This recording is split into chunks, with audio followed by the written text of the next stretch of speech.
बड़े उसके जैसा दुनिया में कोई दयालु नहीं होगा मेरे शिव जैसा, बहुत बहुत एडवांस।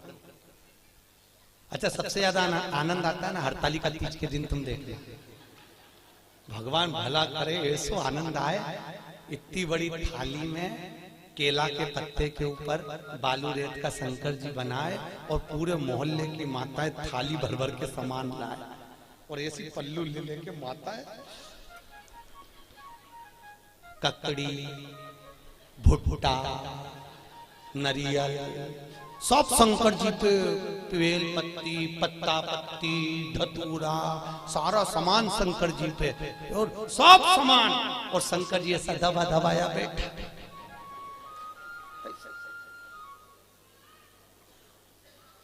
पार्वती जी बोली हटाऊं क्या?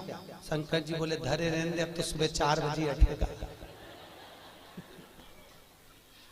और ये पूरी रात भजन गाती फिरे, तांबा का हंडा तातो धरो पानी।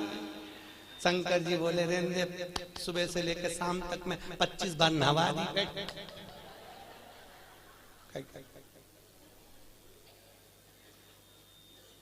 और बोलती जा, नींद आए भोला नवा के देऊंगी।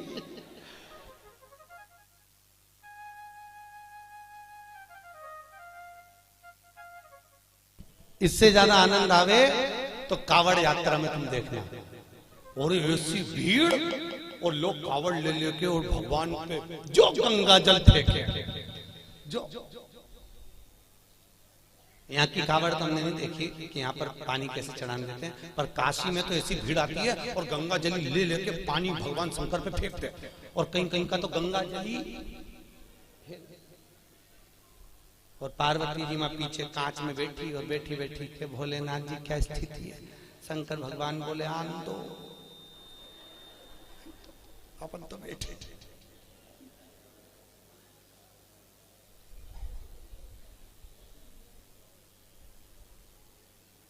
बहुत दूर से आए, बहुत।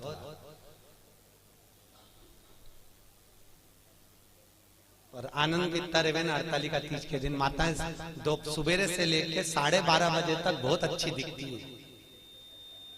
सुबह से दोपहर के 12:30 बजे तक, 12:30 के बाद तो पलंग पे मिलती पट्टा बांध के।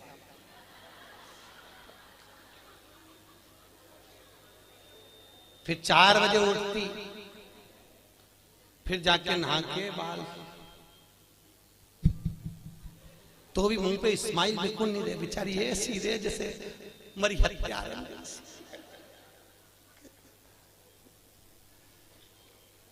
और फिर भी फोन लगा के पूछती रहती, चाची जी पंडित जी कितनी बजे आएगा, पंडित जी कितनी बजे आएगा। और पहली पूजन पे चाय पी गई, पहली पूजन के बाद। हमने पूछा माता जी इसमें तो लिखा है कि दूध पिए तो बिल्ली बने, सोए तो अजगरी बने, बोले तो मेंढकी बने, तो तू तो चाय पी रही, किताब में चाय का नहीं लिखा। हमने भी डबल से पढ़ी हरतालिका तीज की किताब, तो हमने देखा वास्तव में हमें चाय का नहीं था। माता इतनी चतुर, जो चीज का नहीं लिखे वो निपटा जा रहा है। इसलिए किताब छापने वाले ने भी अच्छा करा, सब चीज लिख दी। सोए तो ऐसा, दूध पिए तो ऐसा, बेचारे को नहीं मालूम होगा कि चाय भी चलेगी, तो वो भी लिख देता।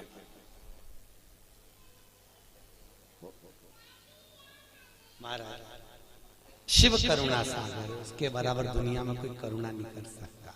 राम जी की सेवा में तो ये भी चाहिए वो भी चाहिए, और कृष्ण की सेवा में भी ये चाहिए वो चाहिए, और शंकर की सेवा में तो पानी चढ़ाओ तो ठीक है, नहीं चढ़ाओ तो ठीक है, नहीं तो यहाँ तो शास्त्र कह रहा है मुझे कुछ भी प्रिय नहीं है। शिव कहते हैं मुझे केवल एक प्रिय है और वो सत्य प्रिय है, इसलिए सत्यम शिवम सुंदरम, मुझे सत्य प्रिय है। इसलिए जो मर जाता है उसको तोप के ले जाते हैं तो चिल्ला चिल्ला के जाते, राम नाम सत्य है। दुनिया के लोग इसलिए चिल्ला के ले जाते हैं कि इसको स्वीकार कर लेना, इसी ने सत्य बोला है, हम तो यूं ही झूठे ला रहे, हमारा काम तो इकट्ठा करके तुम्हारे यहाँ छोड़ना। असत्य नाम, सत्यमय जीवन को जियो।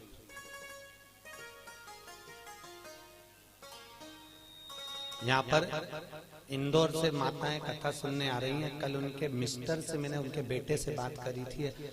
आप क्या पेशा है, आपका सर्विस क्या है आपकी? कई इंदौर कोर्ट में हम वकील हैं। ठीक है, तो पर गुरुजी 4 महीने से कथा, हमने कोर्ट की नौकरी छोड़ दी, हमने वकालत छोड़ दी। हमने पूछा क्यों? शिव महापुराण की कथा में आप बोलते हो कि सत्यमय जीवन जियो और वकील बन जाते हैं, तो इतना झूठ बोलना पड़ता है, इतना झूठ बोलना पड़ता है, परिवार चलाना पड़ता है। आज भी वो माताएं आई हैं, आज भी वो भैया आया होगा कि नहीं आया होगा? आया कहीं? आए? आज भी वो कथा में आया। कहे गुरुजी मैं दूसरी नौकरी कर लूंगा, पर झूठ बोलने की नौकरी नहीं चाहिए मुझे, क्योंकि मुझे जाना उसके पास में है, तो मुंह भी उसको दिखाना पड़ेगा। और अगर मेरी जिंदगी, और आपसे भी निवेदन है, तुम झूठ बोल रहे हो अपने परिवार को पालने के लिए चलेगा, पर थोड़ा सा सत्यमय जीवन जी लो। हफ्ते भर में एक दिन ऐसा बनाना जिंदगी में कि आज मैं दिन भर झूठ नहीं बोलूंगा, चाहे मोबाइल हो चाहे परिवार हो, बिगड़े काम बिगड़ जाए पर झूठ नहीं बोलूंगा। अपने जीवन को आज मैं सत्यमय जीऊंगा। केवल सत्यनारायण की कथा कराने से, शंकर पे पानी चढ़ाने से शंकर नहीं मिलेगा भाई। थोड़ा जीवन को सत्यमय जीना पड़ेगा। बहुत जीवन को तुमसे नहीं बनता, स्पष्ट कह दो मेरे से ये काम नहीं बनता, बनता तो करो सत्यमय जीवन जियो, झूठ नहीं, झूठ नहीं। मेरे को आता ही नहीं, जो आता वो आया, सामने आया, जो चीज है वो सामने। सत्यमय जीवन जियो, बहुत अच्छा लगेगा आपको। आपकी जिंदगी में आप सुंदरता प्राप्त करें। सत्यम शिवम सुंदरम, अगर सत्य बोलोगे तो शिव मिलेगा, और शिव मिल गया तो जीवन सुंदर हो जाएगा। क्यों जीना सत्यता में? क्यों जीना सत्य? असत्य के चक्कर में एक गांव के पंडित जी मर गए, बहुत विद्वान कथाकार, बड़े विद्वान प्रखर, और मर गए तो नरक में चले गए। अब गांव के 2-4 लोग और मर के नरक में गए, तो नरक में गए तो पंडित जी मिल गए। तो गांव के लोगों ने कहा पंडित जी तुम तो हमारे गांव के इतने विद्वान पंडित जी थे, तुम तो खूब पूजन पाठ करते थे, फिर नरक कैसे चले गए?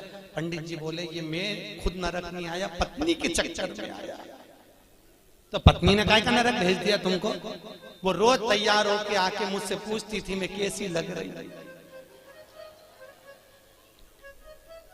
तो मुझे रोज कहना पड़ता था तू बहुत जोरदार लग रही, भले वो बेकार दिखे पर कहना तो अच्छा। तो ये झूठ बोलने के चक्कर में तो माताओं से निवेदन है, आधे से ज्यादा पति तो तुम्हारे चक्कर में नरक जा रहे। जी जियो, तुम लोग पूछो ही मत करा करो कि मैं कैसी लग रही। और कहीं का पड़ गया एक आध माथा तो एक वो कहे ना, एक कहावत है ना, एक पति तैयार हो रहा था और पत्नी सज धज के, वो पति ऑफिस जा रहा जूता पहन के, और ये वहां आके खड़ी होगी, ए जी मैं कैसी लग रही, मैं कैसी लग रही। पति जूता बांध के जा रहा था ऑफिस, बेचारा बैग उठा के, फिर पूछा बोलो तो सही में कैसी लग रही? पति बोला ऐसी लग रही जैसे हरी घास में भैंस चल रही।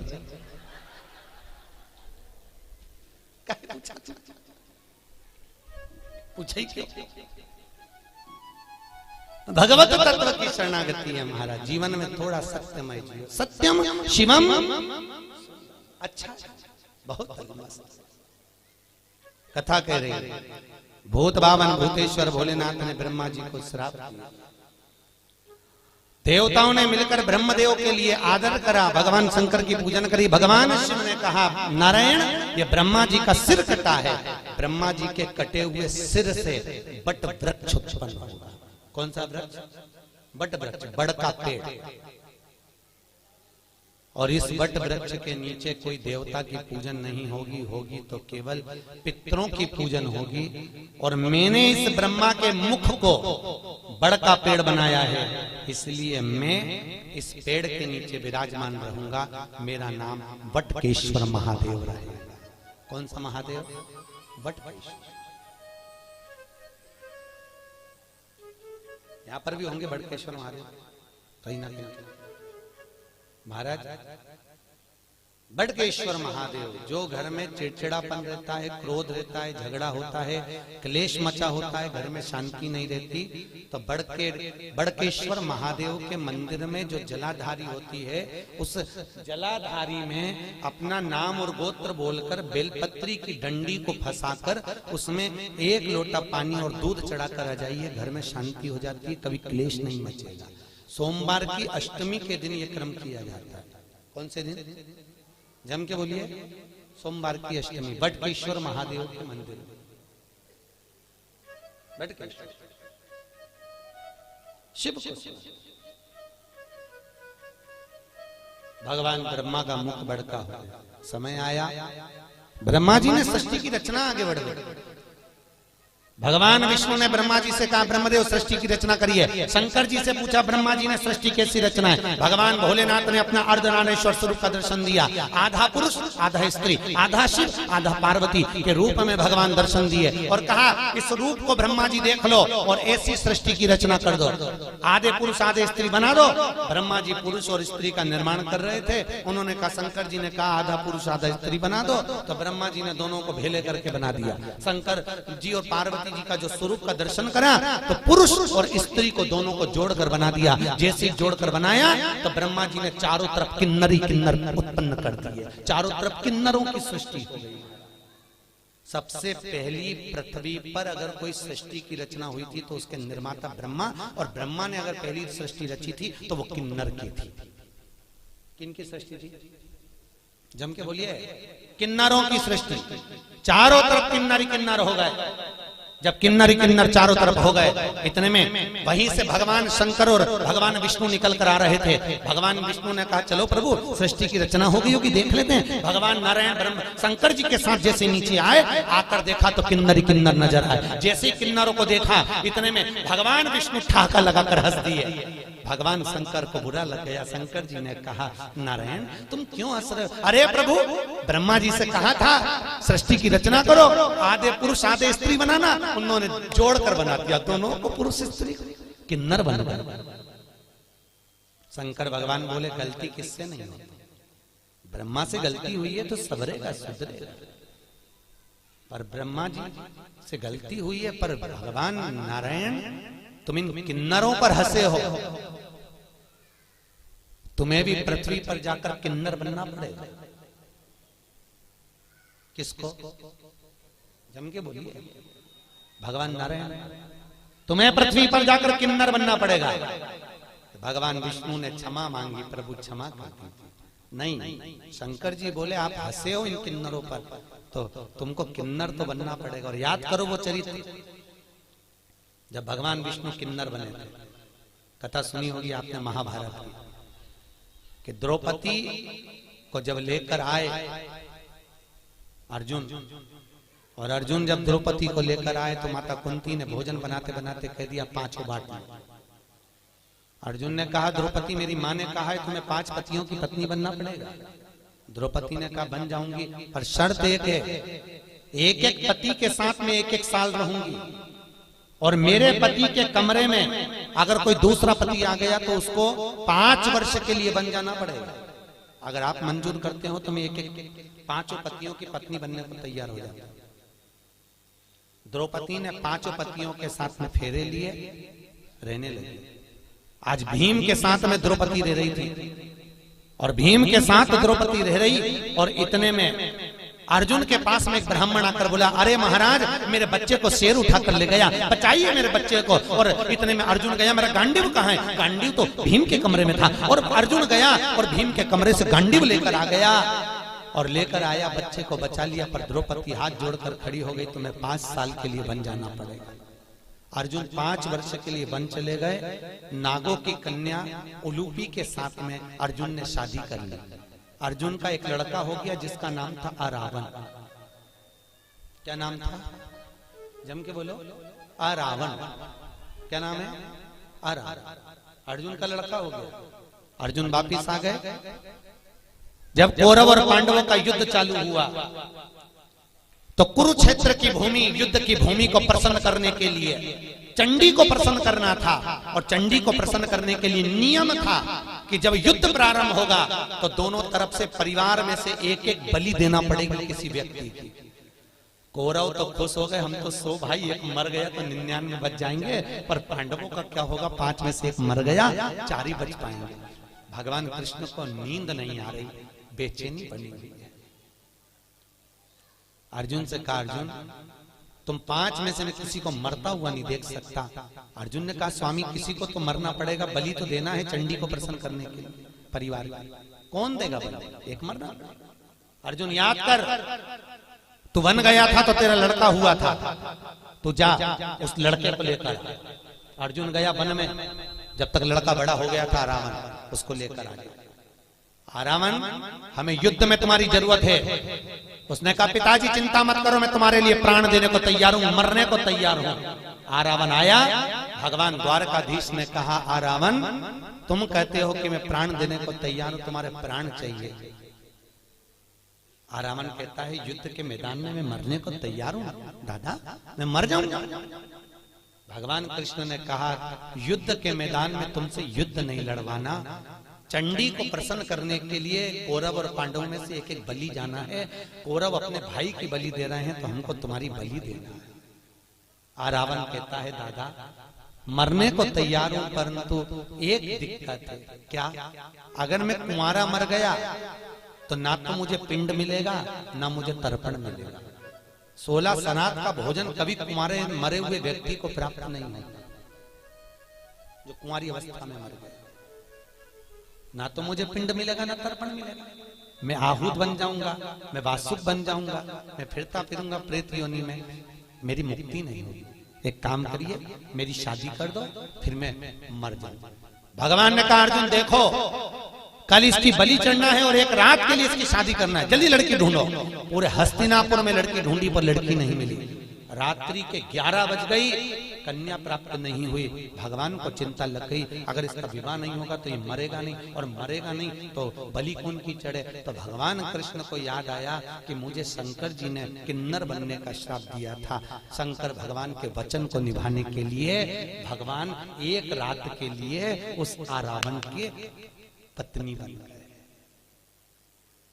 आज भी किन्नरों की शादी होती है एक घड़े से, एक रात का विवाह होता है उनका। उस घड़े का नाम रहता है आरावन। क्या नाम है? किन्नरों के पति का नाम है आरावन। उस घड़े से विवाह होता है, फिर घड़े से ही वो मांग भरते हैं, घड़े से ही मंगल सूत्र पहनते हैं। इसलिए हमारे यहाँ किन्नर मांग भी भरते हैं, मंगल सूत्र भी पहनते हैं, हाथ में चूड़ी पहनते हैं, पाँव में बिछूड़ी पहनते हैं। तो कई लोगों के मन में आता है इनका पति कौन है? इनका पति आरावन। एक रात्रि का विवाह किया जाता है इनका, एक रात्रि। और उस आरावन का विवाह भगवान द्वारकाधीश के साथ में हुआ। किन्नर भगवान को बनना पड़ा, प्राण छूटे उस आरावन के। भगवान फूट फूट कर रोए। भगवान ने ये लीला शिव जी के वचन को निभाने के लिए। किन्नर शास्त्र कहता किसी पर मत हंसो जिंदगी में कभी भी। ना जाने कौन सी घड़ी, किस पल, किस जगह, किस स्थान पर हम हंस दिए और वो बुरा बुरा हो गया। ना हंसिए। अपने को प्रसन्न रहना है, अपनी जगह पर रहिए। अपने को अलमस्त रहना, अपनी जगह पर रहिए। पर किसी को देखकर, किसी को उंगली उठाकर, किसी की ओर निगाह कर कर हमारे चेहरे पर प्रसन्नता का भाव नहीं होना चाहिए। उसको ना जाने कब ठेस पहुंच जाए। प्रसन्न भाव बहुत। आज ब्रह्मा जी तुमने सृष्टि की रचना ठीक नहीं करी, इसलिए आज भी हिंदू धर्म की रीति है भगवान शंकर का अर्धनारीश्वर स्वरूप का फोटो मंदिर में लगा सकते हो, आश्रम में लगा सकते हो, पर घर में अर्धनारीश्वर स्वरूप का फोटो नहीं लगाया जाता। शंकर के आधे शिव और पार्वती का स्वरूप। कौन सा स्वरूप? जम के बोलिए, अर्धनारीश्वर। घर में नहीं लगता वो फोटो। अगर आपको लगेगा तो कहीं आश्रम में लग जाए, कहीं मंदिर में लग जाए, कहीं अन्य जगह पर लग जाए, और घर में अर्धनारीश्वर स्वरूप का फोटो नहीं लगाया जाए। अर्धनारीश्वर स्वरूप का दर्शन सृष्टि की रचना का फिर निवेदन करा। ब्रह्मा जी ने अपनी जंघा से मनु और शत्रुपा को प्रकट करा, उन्हीं की सृष्टि आगे बढ़ी। उत्तानपाद प्रियवत कन्या देवहूति प्रसूति आपूति हुई, और कन्या प्रसूति का चरित्र वर्णन किया गया जो दक्ष प्रजापति के साथ में दिया। माता प्रसूति के गर्भ से कई बच्चों का जन्म हुआ, कई बच्चों ने जन्म लिया, पर जितने बच्चे लड़कों ने जन्म लिया उनको देवऋषि नारद ने सत्कर्म में लगा दिया, सबको भजन में लगाया, कीर्तन में लगाया, सबको सत्संग में लगाया। 60 कन्याओं का जन्म हो गया। कन्याओं के जन्म के बाद भी देखो, माता प्रसूति के गर्भ से जितने बच्चों ने जन्म लिया वो सब संस्कारित हुए, सब संस्कार। और फिर निवेदन है, जिस गांव में पानी की कमी होती है वहां की फसल बिगड़ जाती है, और जिस घर में संस्कारों की कमी होती है वहां की नस्ल बिगड़ जाती है। इसलिए नस्ल को सुधारने के लिए संस्कारों का होना जरूरी है। क्या दीजिए बच्चों को? अरे बोलो तो, संस्कार श्रेष्ठ। क्यों कहते हैं कि बच्चों को गीता पढ़ाओ? कई के लिए कहते हैं? किस लिए कहते हैं? गीता पढ़ाने पर प्रेशर क्यों दिया जाता है? पढ़ाओ बच्चों को गीता। क्यों? आज घर के बच्चे अगर गीता पढ़ लेंगे तो कल ये बच्चे बड़े होकर कोर्ट में गीता पर हाथ नहीं रखेंगे। अगर आज इन्होंने पढ़ ली है तो कल इनको अदालत पर गीता में हाथ नहीं रखना पड़ेगा। इनको पढ़ाई, इनको संस्कार दीजिए। बच्चों को कार मत दो, क्योंकि बच्चों को कार दोगे तो वो बेच कर खा जाएंगे। बच्चों को संस्कार दोगे तो कारों की भी लाइन लगा देंगे। अगर और कार जब शोभा देती है जब उनमें संस्कार हो महाराज। धन जब शोभा देता है जब आपके भीतर नम्रता हो साहब। मालूम पड़े पैसा बढ़ गया और अभिमान बढ़ गया, अहंकार बढ़ गया तो भगवान भी कहते हैं बढ़ने दो, बढ़ने दो। होता है, कई लोग कहते हैं महाराज हमारा पड़ोसी कभी अगरबत्ती नहीं लगा, हमारा पड़ोसी कभी मंदिर नहीं जा, और 4 चौगुना बढ़ते चले जाए। भगवान उसको खूब दे दिया, और हम तो रोज मंदिर जाएं, रोज अगरबत्ती लगाएं, रोज दिया बत्ती करें, रोज भगवान के मंदिर में पहुंचे, तो भी हमको दुख मिल रहा, हमें तकलीफ। कहते कि नहीं कहते लोग? हम ही कष्ट में, हम ही परेशान। हम मंदिर जाते हैं, हम मंदिर जाएं तो भी हम परेशान, और हमारा पड़ोसन, हमारी देवरानी, हमारी जेठानी, हमारे रिश्तेदार कभी मंदिर नहीं जाते, तो वो तो बढ़ते करिए, बढ़ते करिए।